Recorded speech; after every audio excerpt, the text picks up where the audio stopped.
The hospital corridor smelled like antiseptic and recycled air, that distinctive scent that marked every medical facility in the world. Dr. Kang Mi-Rae walked through it with practiced efficiency, her white coat pristine, her hair pulled back in a neat ponytail, her expression professionally neutral. To anyone watching, she looked like exactly what she was, a competent pediatrician in her late 20s, someone who had their life together, someone who knew what they were doing.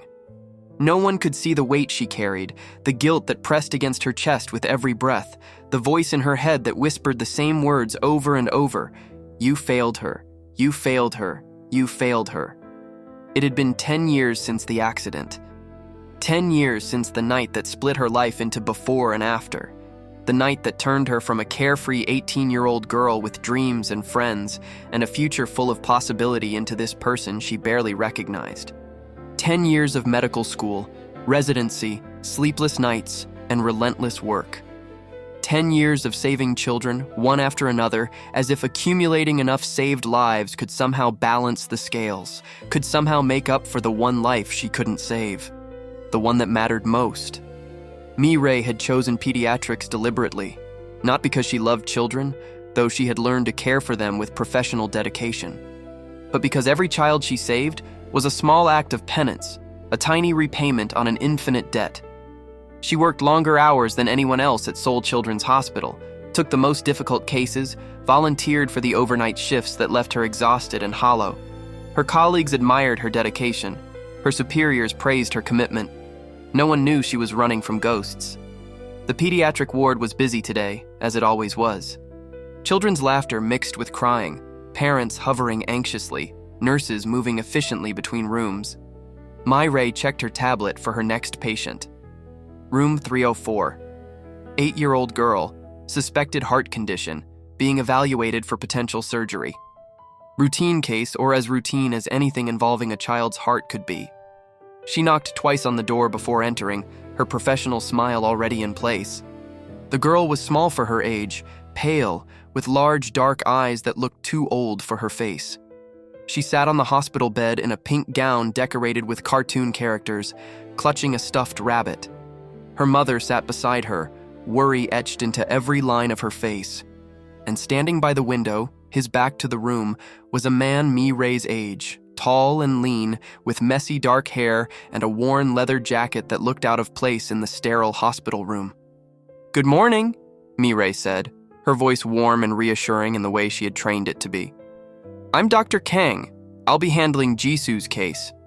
She approached the bed, focusing entirely on the child, pulling up a chair to be at eye level. "Hi there, Jisoo. That's a nice rabbit. Does it have a name?" The girl nodded shyly. "Toki. My uncle gave it to me." "Your uncle has good taste," Mi-Rae said, smiling genuinely now. Children always brought out something real in her, something that bypassed the walls she had built. "Now, I'm going to ask you some questions and listen to your heart, okay? It won't hurt at all." She was so focused on the child that she didn't notice the man by the window turn around. Didn't notice him freeze, his face going pale. Didn't hear his sharp intake of breath. She was too busy examining Jisoo, checking her chart, listening to the irregular heartbeat through her stethoscope, making notes on her tablet. "The tests show a congenital heart defect," Mi-Rae said to the mother, her voice gentle but direct. "It's something Jisoo was born with, but it's been getting worse as she grows. She'll need surgery to correct it. The good news is that this is something we handle frequently, and the success rate is very high. I've performed this procedure many times." "Will it hurt?" Jisoo asked in a small voice. Mi-Rae took the girl's hand. "You'll be asleep during the surgery, so you won't feel anything. And after, yes, you'll be sore for a little while. But then you'll feel so much better. You'll be able to run and play without getting tired. You'll be able to do all the things other kids do. Will I be okay?" The question was simple, direct, the kind of question only children asked with such naked honesty. Mi-Rae looked into those large, dark eyes and felt the familiar tightness in her chest. "I'm going to do everything in my power to make sure you are." "You promise?" Jisoo insisted. And there it was, the word that haunted her. Promise. Mi-Rae had made a promise once, 10 years ago, to always stay together, to take care of each other, to make their dreams come true. She had broken that promise in the worst possible way. She didn't make promises anymore. But looking at this child's hopeful face, she found herself nodding. "I promise." It was only then, as she stood up and turned to discuss the surgery schedule with the mother, that she finally looked at the man by the window. Really looked at him. And the world tilted sideways. Lee Tae-Yang, standing there in her hospital, in her carefully constructed life, looking at her with an expression that was equal parts shock and something darker, something that might have been anger or grief or both. He looked different from the last time she had seen him, 10 years ago at Choi Hae-Won's funeral. The boy with the violin who had been destined for concert halls and international fame was gone. This man looked weathered, tired, like he had been running for a long time and had finally stopped running only to find himself somewhere he didn't want to be. "Tae-Yang," Mi-Rae said, and even saying his name felt like touching a live wire, like breaking a seal that should have stayed closed. Her voice came out strangled, barely above a whisper. "Mi-Rae." His voice was different too. Deeper, rougher, stripped of the warmth she remembered. "It's been a long time." The mother looked between them, confused by the sudden tension in the room. "You two know each other. We grew up together," Tae-Yang said, his eyes never leaving Mi-Rae's face. "We were best friends. Once." The word "were" hung in the air like an accusation. Mi-Rae felt her professional composure cracking, felt the panic rising in her throat. This couldn't be happening. She had built her entire life around avoiding this moment, around never having to face him again, around never having to see the accusation in his eyes that she saw reflected in her own mirror every day. "I'll schedule the surgery for next week," Mi-Rae said, her voice tight, speaking only to the mother now, unable to look at Tae-Yang anymore. "The nurse will give you all the information. If you have any questions, please don't hesitate to ask." She was already moving toward the door, fleeing, because that's what she did. She ran. She had been running for 10 years. "Mi-Rae, wait." Tae-Yang's voice stopped her at the door. She turned reluctantly, her hand on the doorknob like it was a lifeline. "We need to talk," he said. "I'm working," she said, which was true but also a convenient excuse. She was always working. That was the point. "After your shift, then." "I'm busy." Also true. Also an excuse. "Mi-Rae." The way he said her name, with something that sounded like desperation under the anger, made her pause. "It's been 10 years. We can't avoid each other forever. Especially now when you're going to be operating on my niece." He was right, of course. They couldn't avoid each other if she was Jisoo's doctor. And she wouldn't pass this case to someone else, wouldn't risk this child's life just to avoid her own discomfort. That wasn't who she was, or at least not who she had forced herself to become. "Tonight," she said finally, "after my shift. There's a coffee shop across from the hospital. I'll meet you there at 8. "I'll be there," Tae-Yang said. Mi-Rae nodded once, sharp and curt, and fled the room. She made it to the supply closet at the end of the hall before her hands started shaking, before the panic attack she had been holding at bay crashed over her like a wave.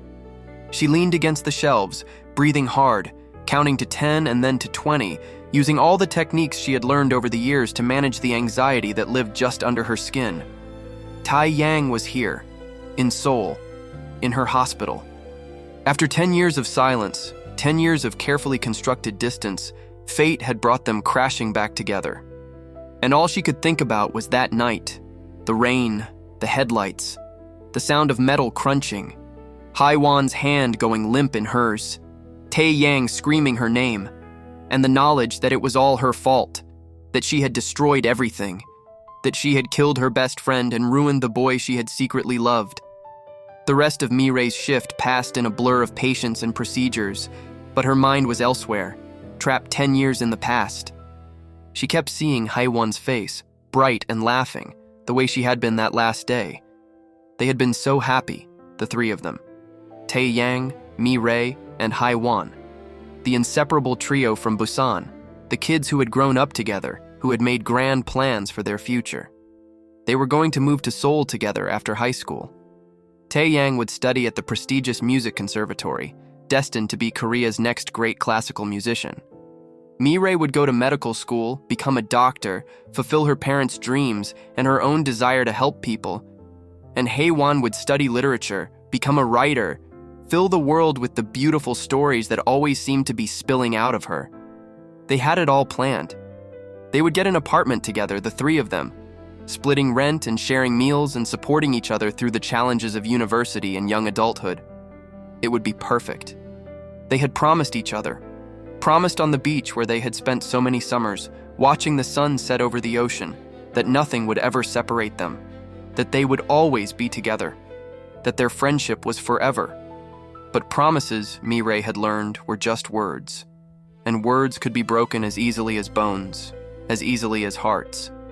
She remembered that last night with perfect, painful clarity. It was graduation day, and they had been celebrating.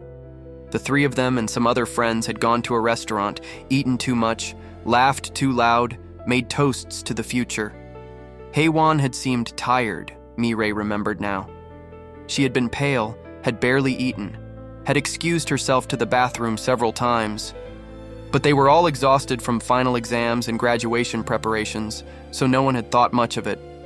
And when Hae-Won had asked Mi-Rae to drive them home, saying she didn't feel well enough to drive herself, Mi-Rae had agreed without hesitation. She had only had one drink early in the evening, was perfectly sober, was a good driver. It should have been fine. They were on the coastal road, the one that wound along the cliffs overlooking the ocean. It was a route they had driven hundreds of times. Tae-Yang was in the passenger seat, talking about his upcoming audition for the conservatory, excited and nervous. Hae-Won was in the back, quiet, and Mi-Rae remembered glancing in the rearview mirror, seeing her friend with her eyes closed, looking peaceful. And then Hae-Won had made a sound, a small gasp, and Mi-Rae had looked back again, longer this time, taking her eyes off the road for just a moment. When she looked forward again, there was a car drifting into their lane, and she swerved, overcorrected, and then everything was spinning, tumbling, the sound of screaming and crunching metal, and her own voice shouting Hae-Won's name. The car had gone off the road, rolled down a small embankment. Mi-Rae had been wearing her seatbelt. Tae-Yang had been wearing his, but Hae-Won, in her exhaustion or distraction, had taken hers off at some point. She had been thrown from the car. By the time Mi-Rae had crawled out, dazed and bleeding from a cut on her forehead, and found her friend, Hae-Won was already gone. Just gone. Lying there in the grass, her eyes still closed like she was sleeping, but not sleeping, never sleeping again. Mi-Rae had held her, screaming for help, screaming for someone to do something, to fix this, to rewind time. Tae-Yang had pulled himself from the wreckage, limping, his arm hanging at a wrong angle, and had collapsed beside them. He had reached for Hae-Won, had whispered her name over and over, had looked at Mi-Rae with such accusation in his eyes that she felt it like a physical blow. The police had ruled it an accident. The other driver had been drunk, had drifted into their lane. Mi-Rae was not at fault legally, but fault and guilt were different things. She knew, even if no one said it, that if she had been paying attention, if she hadn't looked away, if she had seen the car sooner, maybe she could have avoided it entirely. Maybe Hae-Won would still be alive. Maybe their promise would still be intact. At Hae-Won's funeral, Tae-Yang hadn't spoken to her, hadn't even looked at her. He had stood by the casket like a statue, his arm in a cast, his face empty of all expression. And then he had disappeared. Didn't enroll in the conservatory. Didn't answer calls or messages. Just vanished from Busan and from Mi-Rae's life as completely as Hae-Won had vanished from the world. Mi-Rae had gone to Seoul as planned, but alone. Had thrown herself into medical school with a fervor that bordered on obsessive. Had graduated top of her class, had specialized in pediatrics, had saved so many children, but had never saved the one that mattered, had never forgiven herself, had never stopped running. And now Tae-Yang was here, and there was nowhere left to run. At 8 o'clock, Mi-Rae walked across the street to the coffee shop, her heart pounding so hard she felt lightheaded. Tae-Yang was already there, sitting at a corner table, a guitar case leaning against the wall beside him. He looked up as she entered, and for just a moment, she saw the boy he used to be in his face. The boy who had been her friend, who had laughed at her terrible jokes, who had shared his dreams and fears, who had once told her under a starlit sky that she was the kindest person he knew. But that was before. This was after. And they were different people now. "Thanks for coming," Tae-Yang said as she sat down. His voice was carefully neutral, like he was talking to a stranger. Which, she supposed, they were now. "Of course," Mi-Rae said. "We need to discuss Jisoo's care. Professional. Safe. She could hide behind her doctor identity." "Yes," Tae-Yang agreed. "But also, we need to talk about everything else. About what happened. About why we haven't spoken in 10 years. About Hae-Won." Hearing her name out loud, after so many years of it only existing in Mi-Rae's thoughts, was like a punch to the gut. "I don't think we need to dredge up the past. The past is still here, Mi-Rae. It's been sitting between us for a decade. Don't you think it's time we finally faced it?" "What's there to face?" Mi-Rae heard the defensive edge in her voice, hated it. "She's dead. It was my fault. You blame me. I blame myself. What else is there to say?" Tae-Yang looked at her for a long moment, and she saw something in his eyes that surprised her. Not anger, or at least not only anger. Something softer. Something that looked almost like pain. "You really think I've spent 10 years blaming you? You've spent 10 years not speaking to me. What else would I think?" "I haven't spoken to you because I couldn't," Tae-Yang said, his voice rough. "Because every time I thought about you, I thought about that night and I couldn't breathe. Because being near you meant remembering everything we lost. Because I was a coward who ran away instead of dealing with my grief. But I never blamed you, Mi-Rae. The accident wasn't your fault. I know that. I've always known that." Mi-Rae felt tears burning in her eyes and blinked them back furiously. She hadn't cried in years. She had trained herself not to. "You don't understand. I was driving. I looked away. If I had been more careful, if the other driver hadn't been drunk, if Hae-Won had been wearing her seatbelt, if the road hadn't been wet, if. Tae-Yang leaned forward, his eyes intense. "We can play the if game forever, Mi-Rae. But it doesn't change anything. Hae-Won died. It was a tragedy. It was an accident. But it wasn't your fault. Then why do I feel like it was?" The words burst out of her before she could stop them, raw and honest.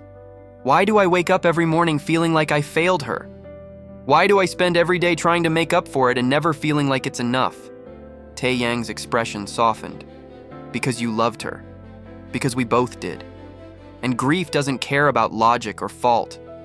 It just hurts, and we look for reasons, for someone to blame, even if that someone is ourselves."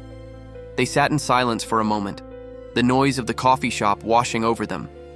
Other people's conversations, the hiss of the espresso machine, someone's phone ringing, normal life continuing around them while they sat in the wreckage of their past. "What happened to you?" Mi-Rae asked finally. "After you left Busan. Where did you go?" Tae-Yang looked down at his hands, rough and calloused in a way that musicians' hands shouldn't be. "Everywhere. Nowhere. I couldn't face going to the conservatory without Hae-Won there to cheer me on, without our plan of living together, without everything we had promised each other. So I just left. Drifted around Korea for a while, worked odd jobs. Eventually ended up here in Seoul, but not at the conservatory. I play on the street. Make enough to get by. It's not the life I planned, but it's the life I have." "You gave up the violin?" Mi-Rae couldn't keep the shock from her voice. Music had been Tae-Yang's entire world, his passion, his gift. "I play guitar now. Violin was, He trailed off, and Mi-Rae understood. Violin was connected to Hae-Won, to their shared past, to the dreams that had died with her. It hurt too much. Every time I picked it up, I heard her voice telling me I would be famous someday. I couldn't do it." Mi-Rae understood that completely. She had avoided so many things because they reminded her of Hae-Won. Certain books, certain songs, the ocean. She had built her entire life around avoidance. "And you became a doctor," Tae-Yang said. "Like you planned. You kept your part of the promise." "Some promise," Mi-Rae said bitterly. "We were supposed to do it together, the three of us. Without her, it's just empty." "Is it?" Tae-Yang challenged gently. "Do your patients think saving their lives is empty? Does Jisoo's mother think what you do is meaningless? That's different." Is it? Or have you been punishing yourself for 10 years by refusing to take any pride or joy in what you've accomplished? By making your success feel like failure because Hae-Won isn't here to see it? His words hit too close to home, and Mi-Rae felt her defenses rising. You don't know anything about my life. You're right, I don't. And you don't know anything about mine. Because we've spent 10 years avoiding each other, avoiding the past, avoiding the grief we should have processed together. Tae-Yang reached across the table, not quite touching her but close. But here we are now. Fate or coincidence or whatever you want to call it has brought us back together. Maybe it's time we stop running. I don't know how, Mi-Rae admitted, her voice small. I don't know how to stop. It's all I've done for so long. Work and avoid, work and avoid. It's the only way I know how to survive. Then maybe it's time to learn how to do more than survive, Tae-Yang said. Maybe it's time to learn how to live again.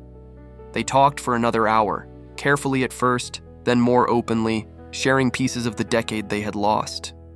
Tae-Yang told her about his years of wandering, the jobs he had worked, the small apartment he rented in Hongdae, his niece Jisoo, who was his brother's daughter, but felt like his own child because he spent so much time with her.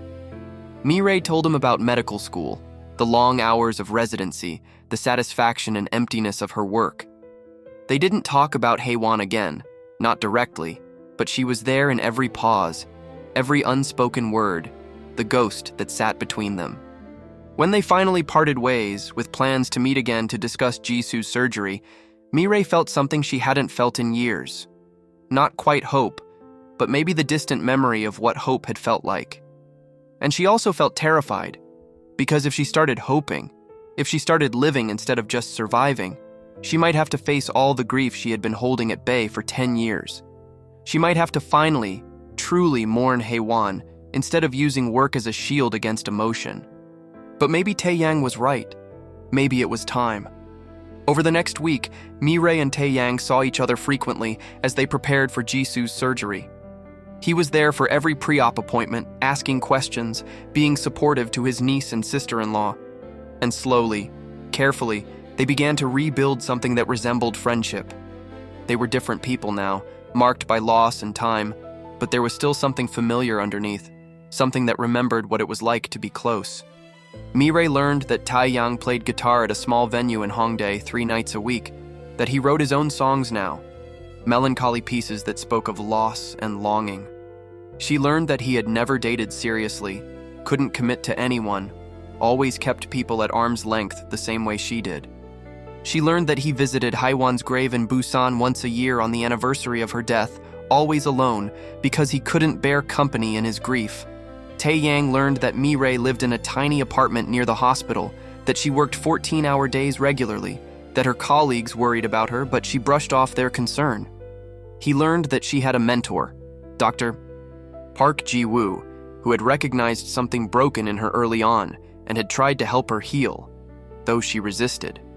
He learned that she still carried guilt like a second skin, that every life she saved felt like an attempt to balance cosmic scales that could never truly be balanced.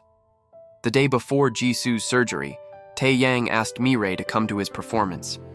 She almost said no, made excuses about needing to prepare, but then she saw something in his eyes, a vulnerability, a silent plea.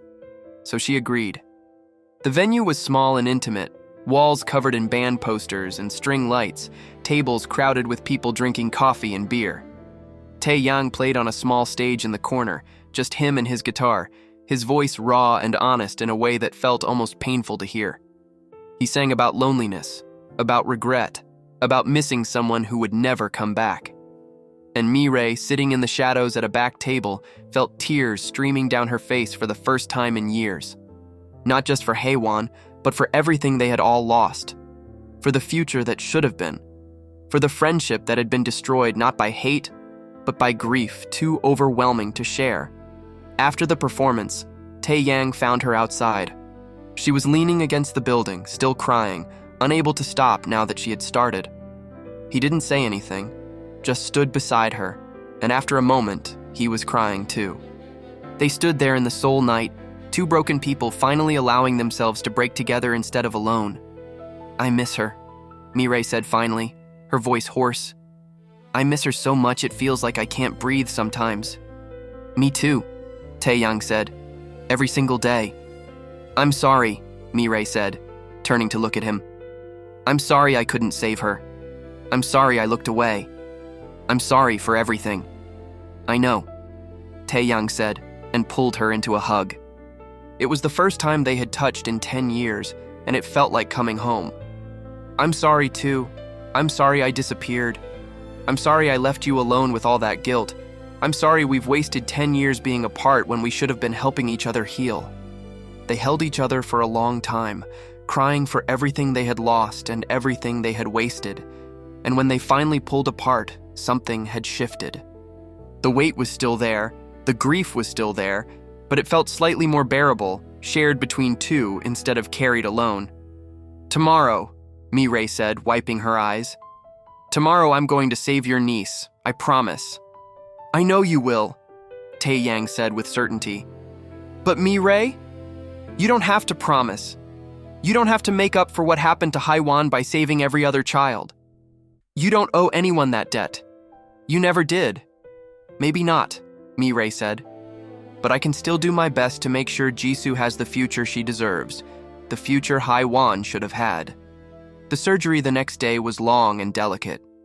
Mi-Rae worked with absolute focus, her hands steady, her mind clear.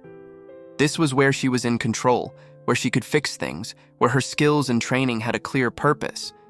The heart defect was worse than the initial tests had shown, but she adapted, made the necessary repairs, worked with her team to ensure every step was perfect.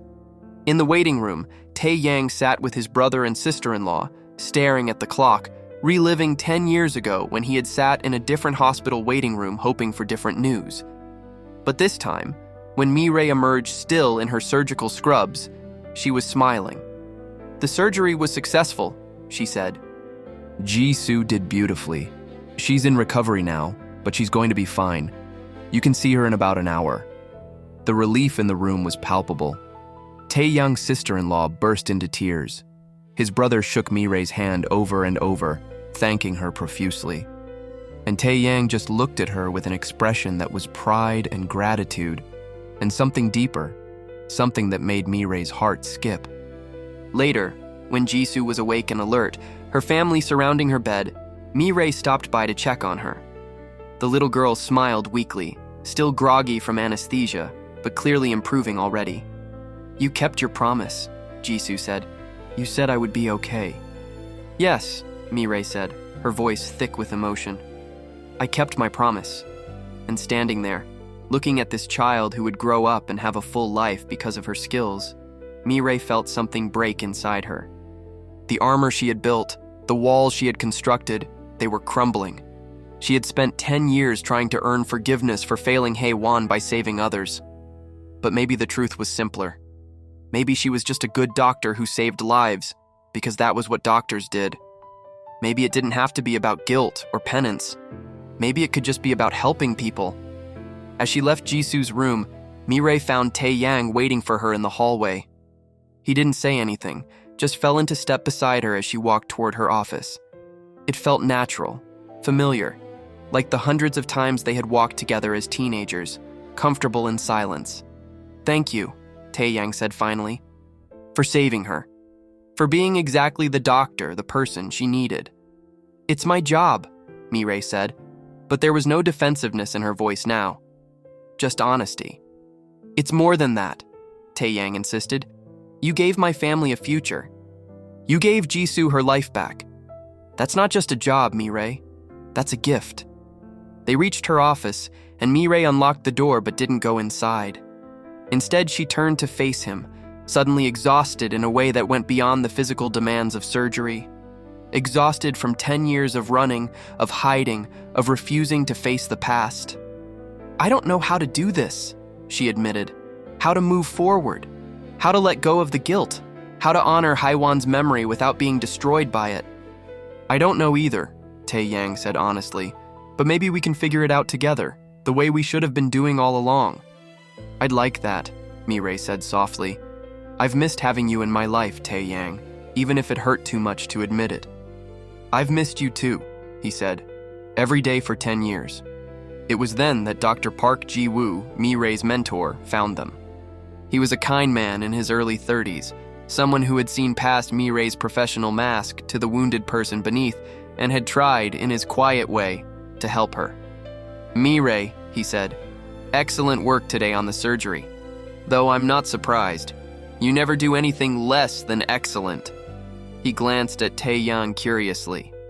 "I don't think we've met. I'm Dr. Park, Mi-Rae's colleague." "Lee Tae-Yang," he said, shaking Dr. Park's hand. "Jisoo's uncle, and an old friend of Mi-Rae's." "Old friend?" Dr. Park repeated, looking between them with interest. "I've worked with Mi-Rae for 3 years, and I don't think I've ever heard her mention old friends. Or friends of any kind, actually. She's something of a mystery." "I've been practicing being mysterious," Mi-Rae said dryly, trying to deflect. "She's been practicing running from her past," Tae-Yang corrected gently. "But maybe she's ready to stop running now." Dr. Park looked at Mi-Rae with something like approval. "I hope so.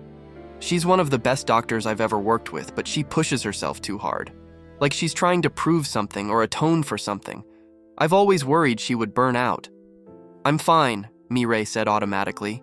"You're a workaholic who never takes time off and carries herself like she's holding up the world," Dr. Park said, but his tone was kind. "That's not fine, Mi-Rae. That's someone running from something. I've seen it before in doctors with survivor's guilt, with people who've experienced trauma. The question is whether you'll ever let yourself heal." His words hung in the air, uncomfortably accurate. Mi-Rae had spent years brushing off concerns about her well-being, insisting she was just dedicated to her work. But the truth was more complicated than that. "I'm trying," she said quietly. "It's just hard when you've spent so long one way to suddenly change direction." "The best changes often are," Dr. Park said. "But they're also the most important." He nodded to both of them. "I'll leave you two to talk. Good to meet you, Tae-Yang. And Mi-Rae, take the rest of the day off. You've earned it." After he left, Tae-Yang looked at Mi-Rae with a mixture of concern and curiosity. "He's right, you know, about you working too hard, about the survivor's guilt." "I know," Mi-Rae admitted. "It's just who I've become. I don't know how to be anyone else." "Maybe you don't have to be anyone else," Tae-Yang said thoughtfully. "Maybe you just have to be the you who's allowed to be happy sometimes, who's allowed to rest, who's allowed to have a life outside of work." "Is that who you are now?" Mi-Rae challenged. "Are you happy playing guitar in small venues instead of concert halls?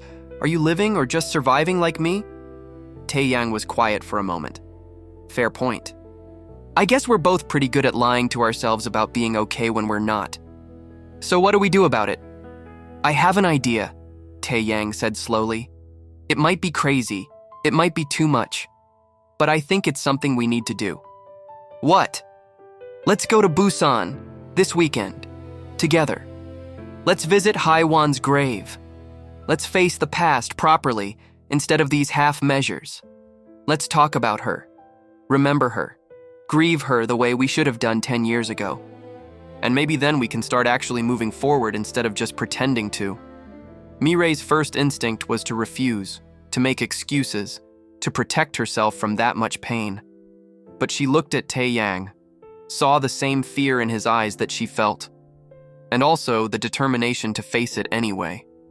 And she thought about Jisoo, lying in her hospital bed recovering, getting a second chance at life. Maybe they deserved a second chance too. Not at their old life, but at building a new one. "Okay," Mi-Rae said. "This weekend. We'll go together." The drive to Busan took 4 hours, and they spent most of it in companionable silence, both lost in memories. Mi-Rae hadn't been back to her hometown since the funeral, had avoided it deliberately, unable to face the places that held so much of Hae-Won's presence. But as they drove along the coast, watching the ocean stretch out endlessly beside them, she felt something loosening in her chest. They went directly to the cemetery, a peaceful place on a hillside overlooking the water. Hae-Won's grave was well maintained, flowers always fresh because her parents visited regularly. Mi-Rae and Tae-Yang stood before the headstone, reading the inscription, "Choi Hae-Won, beloved daughter and friend, may you find peace." Below it was a quote from one of her favorite poems, "Death is not the end. but the beginning of a new story. Choi Hae-Won, Tae-Yang said softly, his voice breaking. It's been a long time. I'm sorry it's been so long. Mi-Rae couldn't speak, tears already streaming down her face. She knelt and placed the flowers they had brought on the grave, her hands trembling. We should have come together years ago, Tae-Yang continued, talking to Hae-Won's grave as if she could hear him. We should have helped each other through this instead of falling apart separately, but we were stupid and scared and we let grief pull us apart instead of bringing us together. I think you would have been disappointed in us for that. She would have, Mi-Rae managed to say, her voice choked. She would have been so mad that we stopped being friends, that we wasted 10 years. Tell her, Tae-Yang urged gently. Tell her everything you've wanted to say but couldn't. So Mi-Rae did. She talked to the grave, to her lost friend, to the air and the sky and whatever remained of the person Hae-Won had been.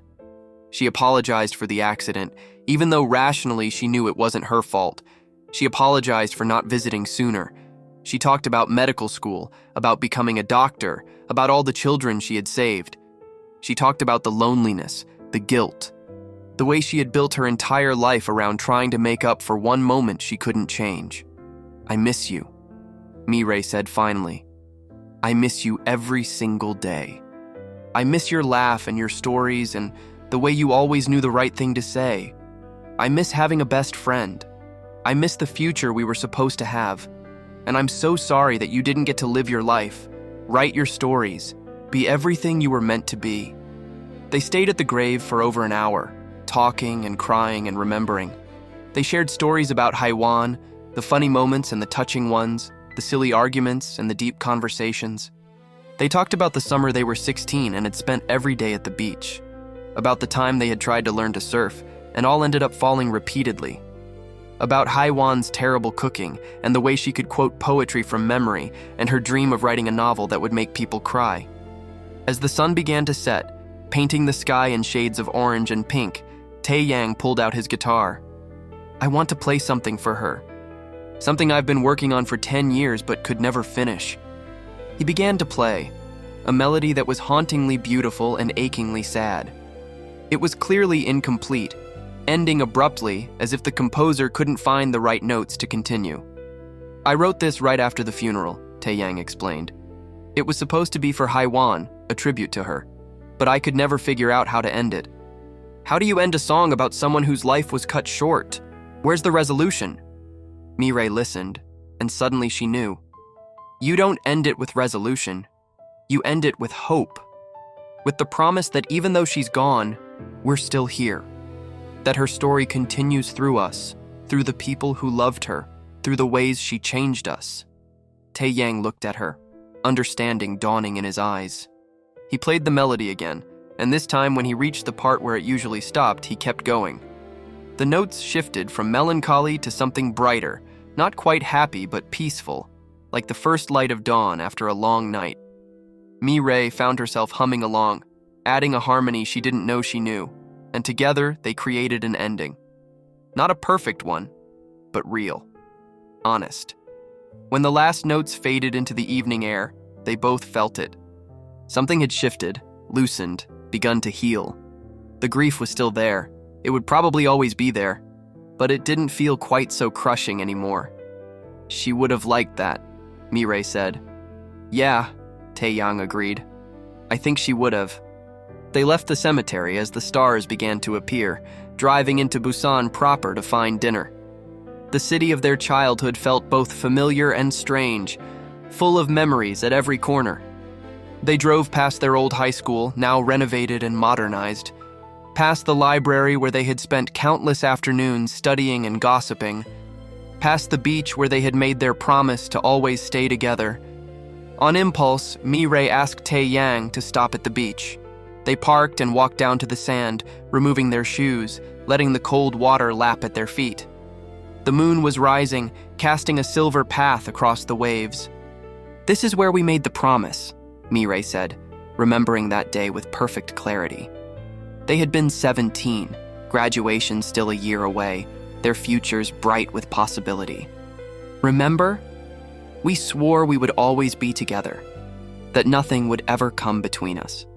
I remember, Tae-Yang said. We were so naive, so sure that we could control the future if we just wanted it badly enough. We broke the promise, Mi-Rae said. Or life broke it for us. I'm not sure which. Does it matter? Tae-Yang turned to face her, the moonlight casting his face in silver and shadow. The promise we made as teenagers died with Hae-Won.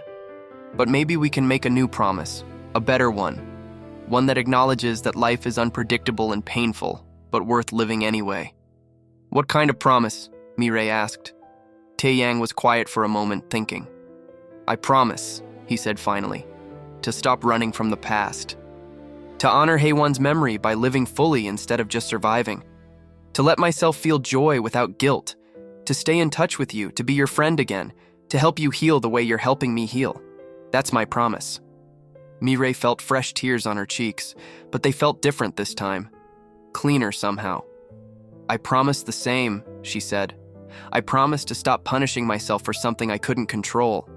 To be proud of the doctor I've become instead of seeing my work as penance. To let you back into my life. And to be the kind of friend Hae-Won would have wanted me to be. To live, not just exist. That's my promise. They stood there on the beach where they had once been carefree teenagers, now adults marked by loss but choosing to move forward anyway. And without discussing it, without planning it, they reached for each other's hands and held on tight. To Hae-Won, Tae-Yang said, and to the future she would want us to have.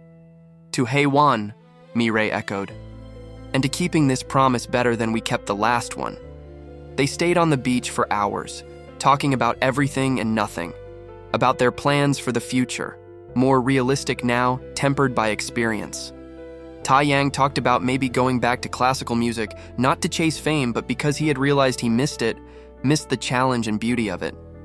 Mi-Rae talked about maybe taking time off, learning to have a life outside the hospital, considering that she didn't have to save everyone to have value as a person.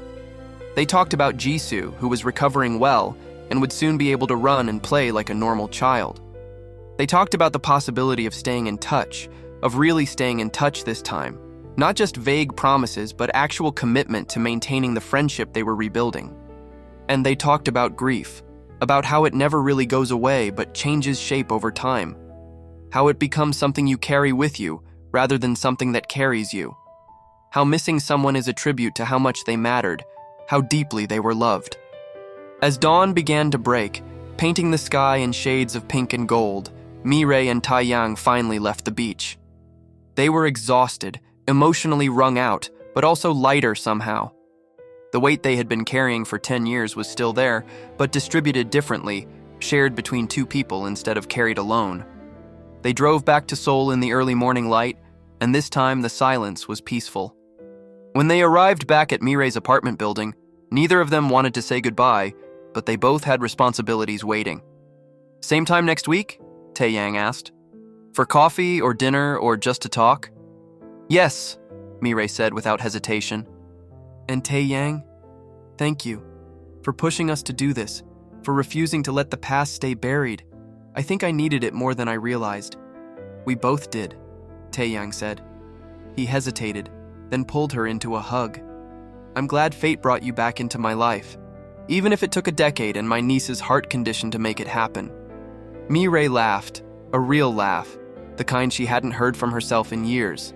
Fate has a terrible sense of timing but decent taste in reunions.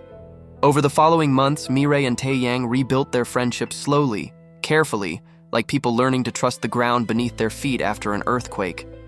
They met for coffee weekly, shared meals, attended each other's events. Mi-Rae went to Tae-Yang's performances, watching him gradually reintroduce violin pieces into his repertoire.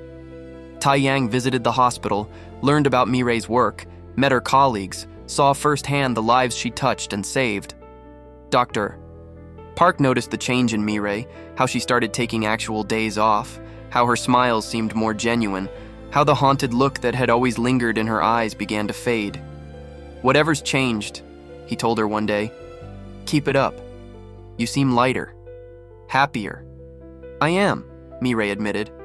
I'm learning that carrying grief doesn't have to mean drowning in it, that you can miss someone and still be happy, that honoring the dead doesn't require punishing the living.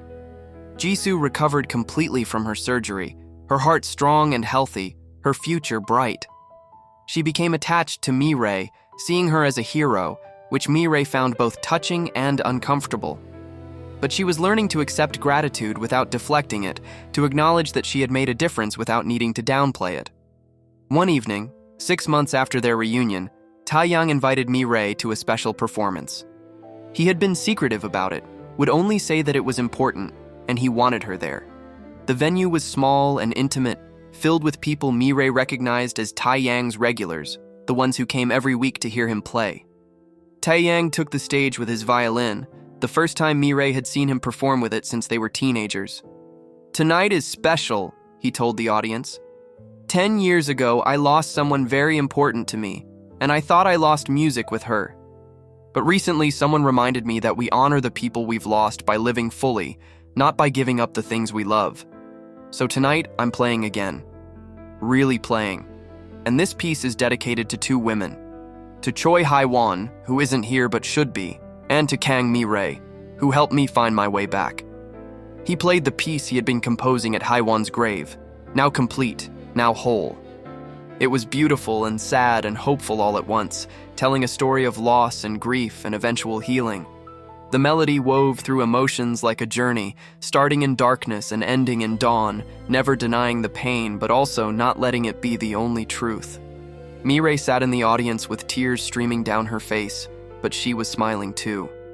Because this music, this tribute, this act of courage, was exactly what Hae-Won would have wanted for them. Not to forget her, but to let her memory inspire rather than imprison them. After the performance, as people congratulated Tae-Yang and told him how moved they were, Mi-Rae waited until the crowd had dispersed. Then she approached him, and for a moment, they just looked at each other, an entire conversation happening in silence. "She would have been so proud of you," Mi-Rae said finally, "of both of us, for getting here, for healing, for keeping our new promise." "We couldn't keep the old promise," Tae-Yang said. "Life broke it into pieces. But this new one, the promise to live and honor her and be there for each other, this one we're keeping. This one we're keeping," Mi-Rae agreed. And in that moment, standing in a small music venue in Seoul, 10 years and a lifetime away from the teenagers they had been, Mi-Rae and Tae-Yang both felt something they hadn't felt since that terrible night. Peace. Not the absence of pain, but the ability to carry it without being destroyed by it. The knowledge that grief and joy could coexist, that you could miss someone terribly and still find reasons to smile. Hae-Won was gone. That truth would never change. But her memory, her impact, her place in their hearts, that was forever. And the promise they had made as naive teenagers might have been broken by tragedy. But the promise they made as wounded adults learning to heal, that one they would keep. For themselves, for each other, and for the friend who would have wanted nothing more than to see them happy. Some promises aren't meant to be kept in their original form. Sometimes life breaks them, reshapes them, forces us to let go of one version to embrace another, but that doesn't make the new promise any less sacred. If anything, it makes it more so. Because it's a promise made with eyes wide open, with full knowledge of how fragile life is, how precious time is, how important it is to say the things that matter while we still can. The promise Mi-Rae and Tae-Yang couldn't keep became the foundation for the promise they could. To live fully, to heal honestly, and to honor the past while refusing to be imprisoned by it. And as they left the venue that night, walking out into the Seoul streets together, they carried Hae-Won with them. Not as a burden or a ghost, but as a memory, a blessing, and a reminder that love doesn't end with death. It just changes form. And sometimes, that's enough. But life, as Mi-Rae and Tae-Yang were learning, had a way of bringing surprises even when you thought you had finally made peace with the past. 2 weeks after Tae-Yang's performance, Mi-Rae received a phone call that would change everything again. It was Hae-Won's mother. Mi-Rae hadn't spoken to Mrs. Choi since the funeral, had avoided her out of shame and guilt. But when her phone rang and she saw the name on the screen, she knew she couldn't hide anymore. With trembling hands, she answered, "Mi-Rae." Mrs. Choi's voice was warm, not angry, as Mi-Rae had always feared. "I'm so glad I was able to reach you. I know it's been a long time." Too long. But I have something important I need to share with you. Could you come to Busan? You and Tae-Yang? I found something that I think you both need to see. Mi-Rae agreed immediately, her curiosity and trepidation mixing equally. She called Tae-Yang, and that weekend they made the drive to Busan again.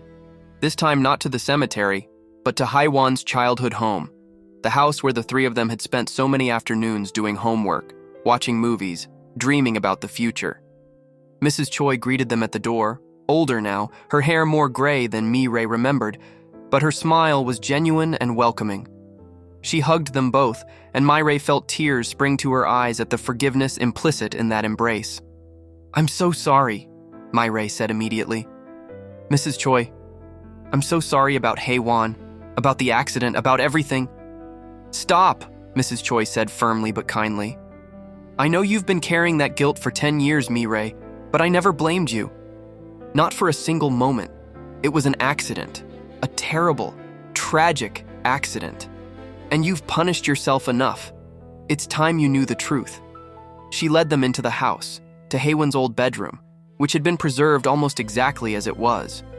Posters on the walls, books stacked on shelves, a desk still holding pens and notebooks. Mrs. Choi went to the closet and pulled out a box, setting it on the bed. "I was cleaning out the attic last month," Mrs. Choi explained, "and I found this box. Hae-Won had hidden it up there years ago. Inside are letters, 2 of them.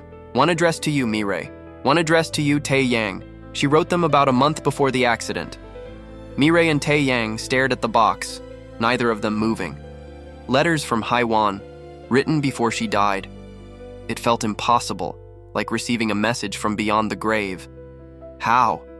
Tae-Yang asked, his voice barely above a whisper. "Why?" "Hae-Won was sick," Mrs. Choi said quietly. "I don't mean the way you think. She had a congenital heart condition. We'd known about it since she was a child. The doctors told us she probably wouldn't live past 25. She knew her time was limited. That's why she wrote these letters. She wanted to say goodbye on her own terms. Wanted to leave you both with something." The room seemed to spin. Mi-Rae sat down heavily on the bed, trying to process this information. Hae-Won had been dying anyway. The accident hadn't killed her so much as accelerated the inevitable. All this time, all these years of guilt, and she had never known. "That night," Mi-Rae said, her mind racing, "she asked me to drive because she wasn't feeling well. I thought she was just tired. But it was her heart, wasn't it? She had an episode while I was driving, that's why." "She collapsed in the back seat," Mrs. Choi confirmed. "The autopsy showed that she had a cardiac event seconds before the accident. She was already gone, Mi-Rae. The crash didn't kill her. Her heart did." Tae-Yang made a choked sound, his face pale. "We never knew. All this time we thought—" "I know what you thought," Mrs. Choi said gently. "And I'm sorry I never told you. I was so consumed by my own grief that I didn't think about how you two were suffering. But I'm telling you now. It wasn't your fault, Mi-Rae. There was nothing you could have done to save her. She was going to die that night regardless. At least this way. She died with her 2 best friends, doing something she loved, talking about the future. That's more than many people get." Mi-Rae was crying now, deep sobs that shook her entire body. 10 years. 10 years of guilt and self-punishment for something that had never been her fault. 10 years of trying to save every child because she couldn't save Hae-Won, not knowing that Hae-Won had been beyond saving from the start. Tae-Yang put his arm around her, and she leaned into him, both of them processing this revelation that changed everything and nothing simultaneously. Hae-Won was still gone. That hadn't changed. But the guilt that had poisoned Mi-Rae's entire adult life, that guilt was built on a false foundation. "Read the letters," Mrs. Choi said, placing them in Mi-Rae's hands. "They're for you. She wanted you to have them when the time was right. I think now is the time." She left the room, giving them privacy. Mi-Rae looked down at the envelope with her name written in Hae-Won's familiar handwriting. Beside her, Tae-Yang held his own letter, his hands trembling. "Together?" he asked. "Together," Mi-Rae agreed. They opened the letters simultaneously.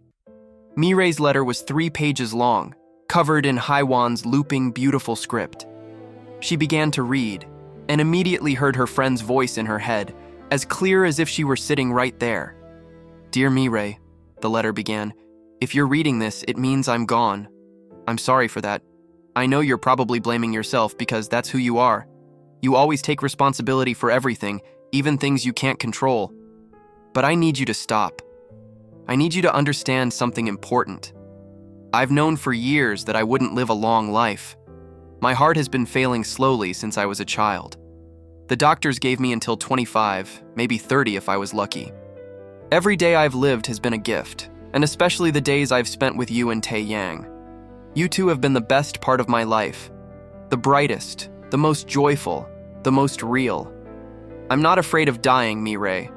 What I'm afraid of is leaving you and Tae-Yang behind, knowing how much it will hurt you. Knowing that you'll blame yourself somehow, even though whatever happens will not be your fault. So I'm writing this now, while I'm still here, still alive, so I can tell you what I need you to hear. You are the strongest, kindest, most dedicated person I know. You're going to be an amazing doctor. You're going to save so many lives. But I need you to promise me something. Don't let my death become your burden. Don't spend your life trying to make up for losing me. I'm already on borrowed time. Whatever happens to end that time, it's not something you could prevent. It's just the way my story ends. But your story doesn't end with mine. You have so much life ahead of you. I want you to live it fully. I want you to be happy, to fall in love, to make mistakes and learn from them, to succeed and fail and try again. I want you to become the doctor you're meant to be, not because you owe me anything, but because it's your passion and your gift. And Mi-Rae, take care of Tae-Yang for me. He's going to be devastated when I'm gone. He hides it well, but he loves deeply, and losing me will break something in him. He'll need you. You'll need each other. Don't let grief pull you apart. Let it bring you closer. I see the way you look at him sometimes, when you think no one's watching. I see the way he looks at you too. There's something there, something neither of you has been brave enough to acknowledge because I'm in the way.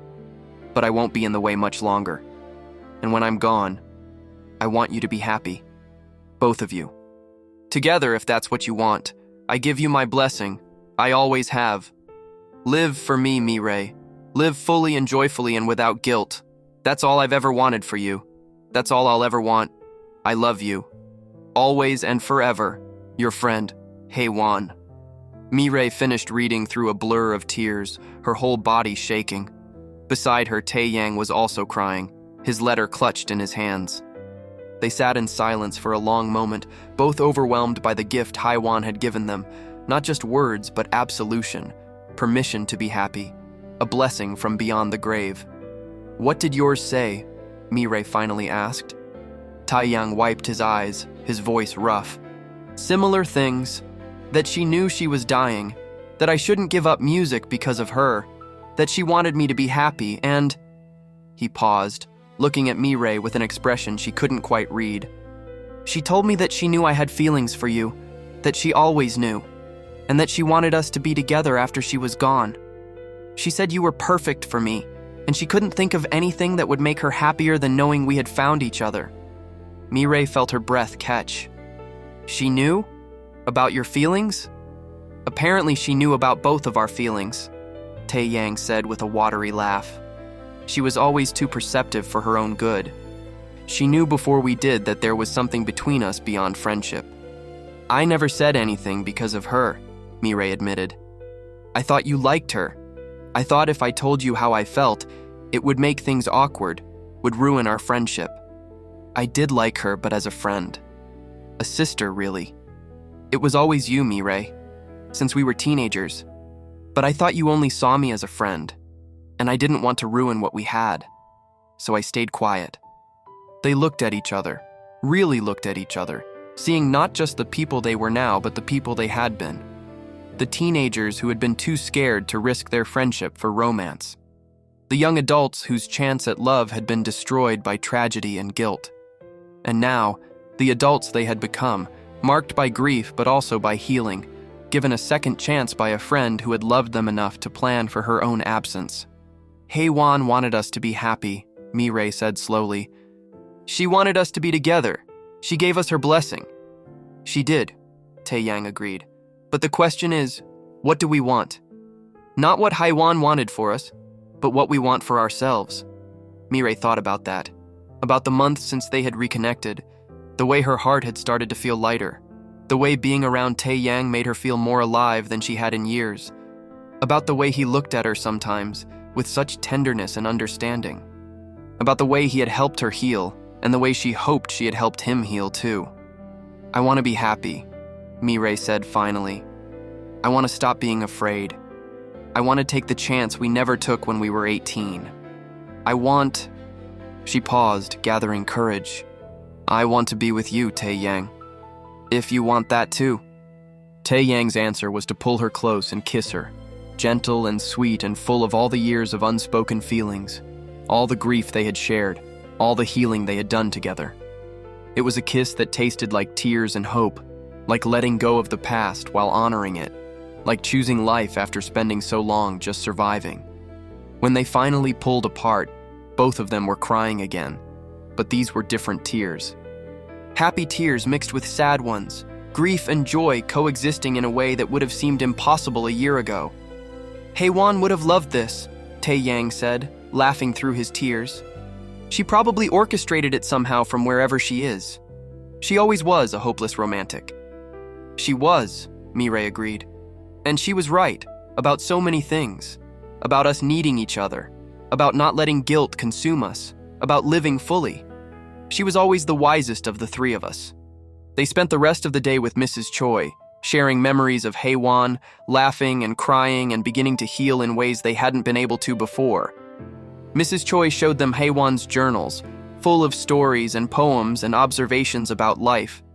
She gave them each something to remember her by. Tae-Yang received Hae-Won's favorite book of poetry. Mi-Rae received a necklace Hae-Won had worn almost every day. As they prepared to leave, Mrs. Choi hugged them both tightly. "Come back soon," she said. "Don't be strangers. You are like my other children. You still are.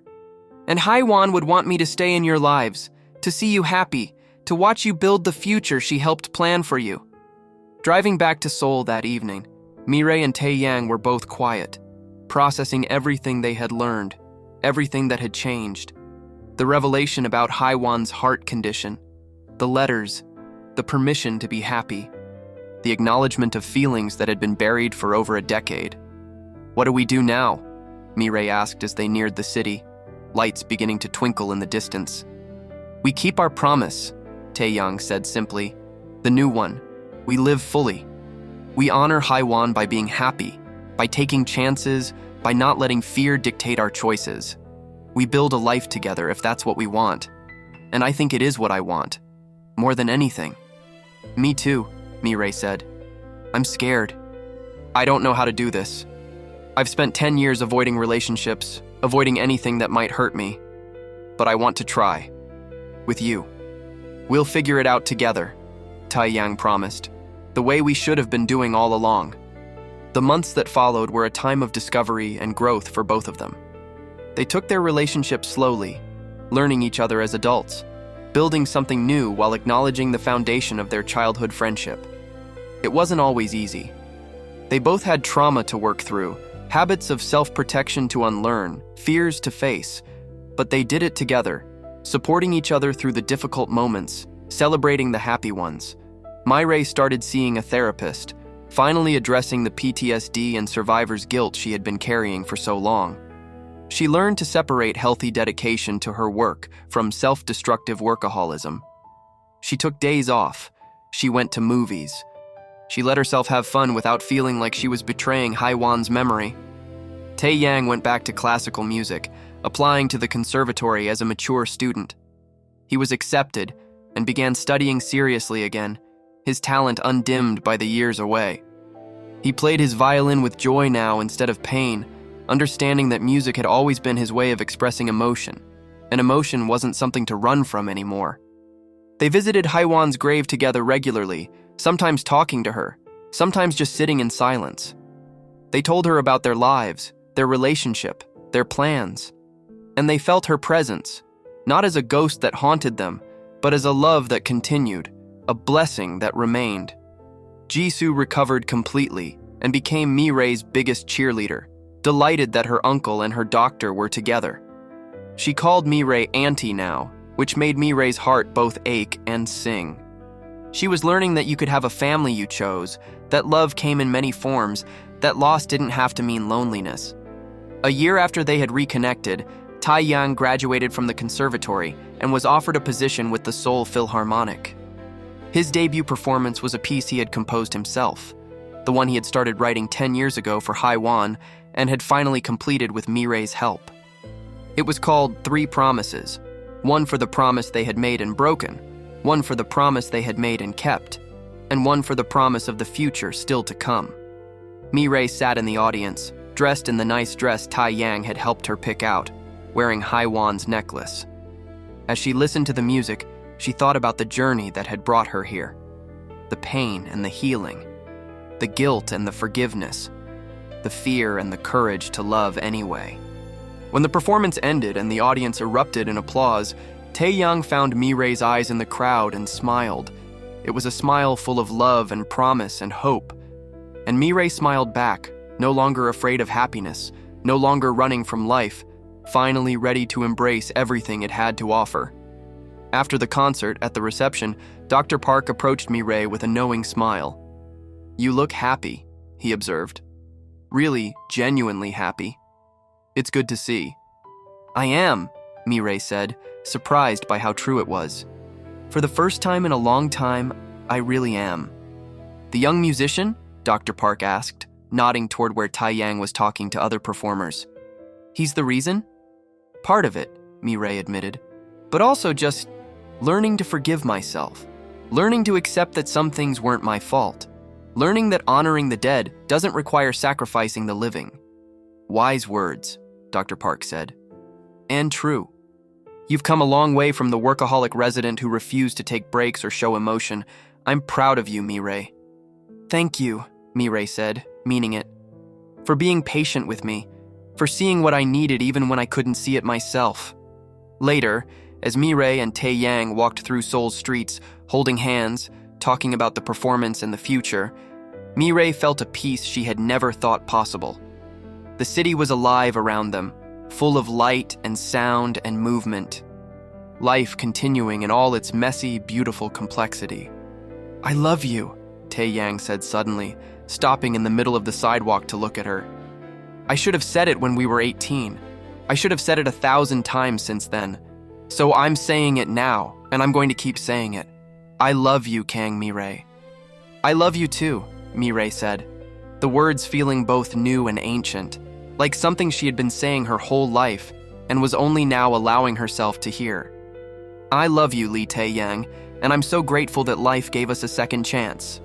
They kissed there on the street, not caring who saw, no longer afraid of vulnerability or pain or loss. Because yes, loving someone meant risking getting hurt, but not loving, not living, not taking chances. That was the greater risk. That was the real tragedy.